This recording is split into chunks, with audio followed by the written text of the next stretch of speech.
How you guys doing? There you go. Oh yeah, fuck. I added some crazy espresso coffee to my coffee, and it made it stronger. That's for sure. That'll get you going. Shit. I reached a point in my life that I just kind of like don't want to learn more than I need to. I know that sounds funny to say, but actually, yeah, hear me out. Because one of the struggles that most new editors will have, if you're interested in editing, will be that you don't know where to start. So you start watching tutorials, you start to like practice, you start to edit, you start watching a bunch of multiple YouTube online classes or whatever. You have a lot of content creators that teach updates for DaVinci, this and that, which is good to know, to be updated on what's going on. But yeah, if you're not careful, it's very easy to fall into the trap of over learning, and I think that is a thing. After all this time of me editing, I basically kind of simmered down the overall main editing tools that I prefer to work with, and I threw out a bunch of other softwares that I spent a lot of time learning about.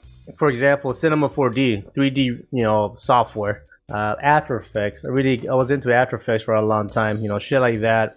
Tried to do it Photoshop, I didn't get into that. Adobe Illustrator, I kind of tried that, but I tried to get to Blender for a while, and just all these softwares I was trying to learn to do because I wanted to be a well-rounded editor. But I got to a point where it's I don't need any of that shit, because if I was being honest with myself, I didn't like doing a lot of that shit. I did like messing around with After Effects. I did like the doing the visual effects compositing side of things, for footage. I did have a lot of fun with that, and that's probably the reason I was messing around with 3D stuff, right? As I started to do more of my work currently that actually fucking pays me, I realized that that style of editing is not really necessary, right? So I learned to put less time on that and then focus more time on what I do currently, which is mainly non-linear editing. So that brings up this topic, AI. So in regards to AI, something I've been messing around with has been this website. It's called Project Runway, right? It's basically an online subscription web service where you can are able to create AI and stuff like that. I've been experimenting with this software. It's subscription based, and mainly the reason why I want to use this guy is because I want to see how I can integrate AI more into my workflow, right? And so far it's cool. You can get some pretty interesting results with this thing. I have had fun with it, right? Just messing around with this guy, just doing some random experiments and shit like that. But the thing is that this software has a lot of limitations that I don't like. I got to a point where this thing doesn't really suit me for my workflow, right? And I'll make another video why. Yeah, I kind of got to a point now where I'm gonna have to learn how to mess around with Stable Diffusion, right? There's no other way around it. I just have to learn to mess around with Stable Diffusion. And the thing is with this software, Paul uses it actually. He was giving me a demo how he works with it, and yeah, I can see that it's pretty cool, right? But the thing is that if you want to expand the capabilities of Stable Diffusion, you need to add certain filters or whatever to expand the possibilities of what you're able to create, right? So yeah, fuck. Basically what I'm trying to get at is that knowing myself, to learn a new software could take months, right? At least for me, and a lot of trial and error, and a lot of headaches, watching tutorials to get familiar with this shit, right?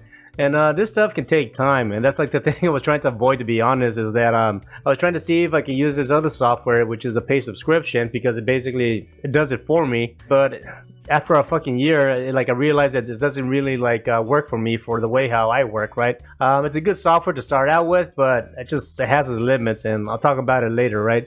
But the point I'm trying to get with this video is that it's very easy to lose a lot of time learning software that more down the line won't benefit you, right? And it's something I learned that I'm trying to be careful with. Part of the reason I want to stay away from learning something like Stable Diffusion, how it works, certain filters that I need to add to improve it, whatever, get stuff from GitHub or this and that. I wanted to avoid all that because I just know how much time that shit can take me, right? But yeah, after a while me using this other AI tool, I realized it doesn't benefit me. But through Paul, I can see he was showing me the benefits of it. I have more of an incentive or motive to be able to give me that push to start learning this software, which is Stable Diffusion, right? So I'm gonna mess with it, right? So, and since Paul uses that software himself, obviously it just makes sense for us to basically team up more. That way we can help each other out in regards to using the same software, right? Because that's what teams do. We use the same tools, right? I'm still trying to get him to fucking switch over to DaVinci. But anyways, yeah, be careful when you start to learn new software. Take your time. and make sure it's something that you feel is actually gonna benefit you. If at any moment you feel like the software you're messing with doesn't benefit your workflow, or if it's not required for your work, there's absolutely no reason why you need to fucking stick with it. You know, stop learning it and focus on something else, because yeah, it's very easy to lose time. Yeah, just like this software, like Project Runway. It's cool, there's some, but I mean, like after a year of use, I realized that it's not for me, and I'm gonna like once I learn how to mess with Stable Diffusion, which is gonna be pretty quick for me. Once I get like a good general idea of how to use it, I'm gonna ditch this thing, right? Value your time and your mental energy, because yeah, learning software, it can cause a massive headache. At least it does for me. So that's why I try to make sure if I'm gonna like just learn a new software, then it's gonna be worth it for me. All right. Anyways, that's all I have to say. Thanks for hanging out with me. Talk to you guys later. Peace.